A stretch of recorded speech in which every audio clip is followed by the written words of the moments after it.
बहुत पहले की बात है। शंकर नाम का एक किसान था। वह किसानी करके और अपने पेड़ों की लकड़ियां बेचकर अपना गुजारा करता था। एक बार वह लकड़ियों को बैलगाड़ी में डालकर बेचने के लिए दूसरे गांव गया। रास्ते में शंकर को उस गांव का एक सेठ मिल गया। सेठ ने शंकर से लकड़ी के लिए पूछा, गाड़ी का कितना है? शंकर ने बताया, सबका 5 रुपए है। सेठ ने कहा, ठीक है, मैं यह खरीद रहा हूं। इसको तुम मेरे घर पर छोड़ दो। शंकर लकड़ी से भरी बैलगाड़ी लेकर सेठ के घर पहुंच गया। शंकर ने लकड़ियां सेठ को दी, पैसे लिए और अपनी बैलगाड़ी को लेकर आने लगा तो सेठ बोला, हमारी पूरी गाड़ी की बात हुई थी, अब यह बैलगाड़ी तुम नहीं ले जा सकते। शंकर ने कहा, ऐसा थोड़ी होता है। सेठ ने कहा, तुमने गाड़ी का 5 रुपए का वचन दिया है, अब तुमको अपने वचन का पालन करना चाहिए। व्यापार में वचन बहुत मायने रखती है।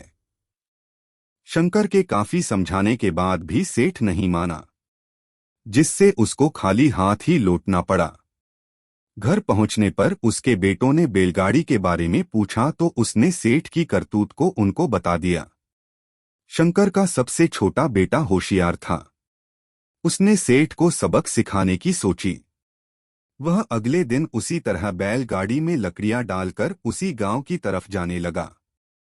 रास्ते में उसको भी वही सेठ मिल गया। सेठ ने सोचा, आज फिर एक बकरा आ रहा है। सेठ ने फिर वही बात पूछी, गाड़ी का कितना है? इस पर शंकर का बेटा बोला, केवल 2 मुट्ठी। सेठ सोचा, यह तो कल वाले से भी मूर्ख है, 2 मुट्ठी में तो मैं 2 आना दबाकर इसको दे दूंगा। उसने घर पर लकड़ियां छोड़ने को बोला। वह बैलगाड़ी को लेकर सेठ के घर पहुंच गया। घर पहुंचने के बाद उसने सारी लकड़ी सेठ को दे दी। सेठ अंदर से अपने दोनों हाथों की मुट्ठियों में 2 आना दबाकर ले आया। उसने शंकर के बेटे को बोला, लो 2 मुट्ठी पैसे।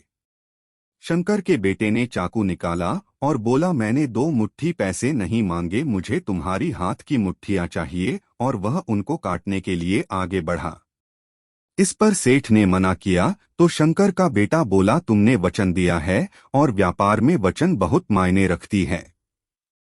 उसने सेठ को सारी बात बताई, किस तरह उसने शंकर को ठगा था।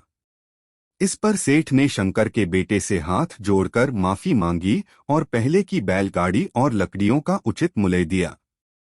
इस तरह शंकर के बेटे ने अपनी होशियारी की वजह से अपने परिवार को ठगी से बचा लिया।